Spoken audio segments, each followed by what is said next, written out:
Partner, please. Raise your right hand. Put it against your partner's right hand. Don't get nervous, boys. It doesn't mean anything. Just take it easy. Take a deep breath. You're all right. All right, choose an A person and a B person. Choose an A person and a B person. All right, listen carefully to the instructions. A people, push. B people, why are you pushing? You can put your hand down unless you're just enjoying it.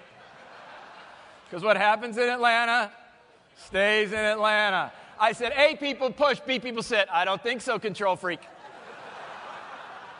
Now the question I have for you is, why did you push back, B people? It's a natural reaction. We don't like to be pushed. Here's the deal with leadership. The deal about leadership is this. Let me give you the quick Mike Staver definition. It's the extent to which you're capable of influencing another person to achieve results beyond which they think they're currently capable. Beyond which they think they're currently capable. We are faced with a pretty significant mission in what you do every single day. I've read a lot about your organization, and first of all, let me give you my personal thanks for what you do every day, because what you do every day makes it possible for me to do what I do every day, and I am profoundly grateful for that. So thank you very much. But what you're challenged to do every day is to influence other people to achieve results beyond which sometimes they think they're capable. You see, people don't need a leader to help them do things that they already think they can do. They need leadership when they believe they need to go beyond what they think they can currently do. And it requires two fundamental things I want you to think about. I want you to think about these two words this morning. And the first word is energy, and the second word is intensity. It requires a certain level of energy and intensity in order to accomplish the things we're going to need to accomplish. The light in this room is based on energy. Right now it serves to illuminate the room. However, if we took the same properties of light and concentrated them to their most concentrated form, it would turn into a laser and it would cut through steel. That's really what it means. That's really what it means to be able to have energy and intensity in a leadership context. How would you like the fire department to show up to your burning house with the level of energy and intensity some people show up to work with? Be scary, wouldn't it? Be like this. Woo!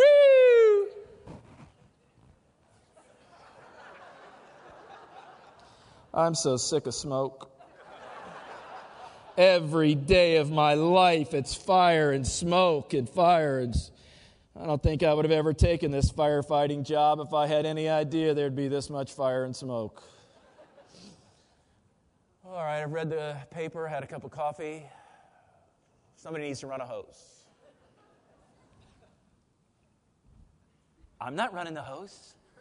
You never asked John to run the hose. He gets to squirt, squirt, squirt. You wouldn't have any confidence whatsoever. Let's just do a little survey, because I like surveys. I'd like to do a show of hands. How many of you in this room know at least one person in your life somewhere, if they're here, don't point to them, that's obnoxious, difficult, or hard to get along with? How many of you know at least one? Yeah, if your hand's not up, it's because you are that person, so you might want to think about that. You know those people, don't you? They say things like this: this is just the way I am. I've always been this way. I've been in the service for 250,000 years. I know what it's all about. No. You see, the key to successful leadership is the extent to which you can influence other people. Can you present a context in which the mission is clear enough that people are inspired by you to do whatever that happens to be? I'll never forget what the doctor said. He said, this is, I guess, really good bedside manner. Duh, I just cut your neck. And then he said this, which I thought was so powerful. He said, it's supposed to hurt. Oh, I was hoping for a little morphine. But the point is this.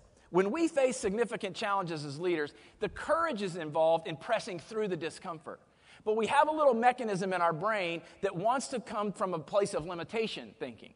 That says, oh my gosh, I mean, we've got to completely adjust the way we do things this year. The task is huge. It's before us. We're going to have to scale things down in Iraq, retool, and scale things up and up. This is a huge mission. Oh yeah, of course.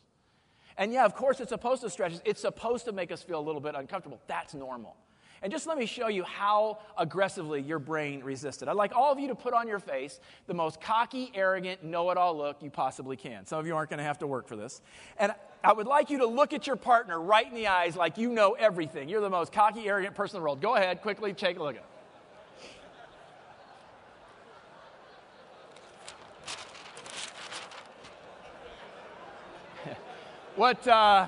What scares me is some of you did not change the look on your face. You're like, whatever, speaker boy. All right, now we're going to add another layer. Now we're going to add still another layer. We're going to add a layer now of attitude in your voice. So now with the same cocky, arrogant tone in your, look on your face, I now want you to add a cocky, arrogant tone of voice. Look at your partner and say this. Of course I can do that, like you're totally put out. Go ahead.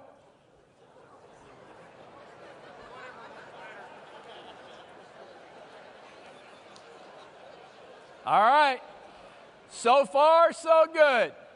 Now it's time to add the choreography. Yeah, did you hear that voice in your head? Did you hear that voice say, I don't do choreography? That's the voice I'm out to get. That's the same voice that says, eat another hot fudge sundae when you're on a diet. That's the same voice that says, I'll clean the garage next year. That's the same voice that says, was I not taking my medication when I married you? That's the same voice. So what we're going to do right now is add some choreography to our little adventure just to see if you can conquer a little discomfort. So I know what some of you are thinking, oh, I hate it when they make us do stuff like this. I'd like you to put on your face that same cocky, arrogant look again. Same cocky, arrogant tone of voice. Look at your partner and say, of course I can do that. Only high five him this time. So it'll be, of course I can do that. High five with maximum energy. Go, quickly. You might want to make sure they're watching first. That's an important part of the exercise. And the courage in great leadership says, I lead in spite of the discomfort. I don't wait until it's comfortable. I don't assume it has to feel a certain way. So the next time somebody in your organization, somebody in your command, somebody in your group says, wow, I'm not sure. That's going to be really hard. It's supposed to be.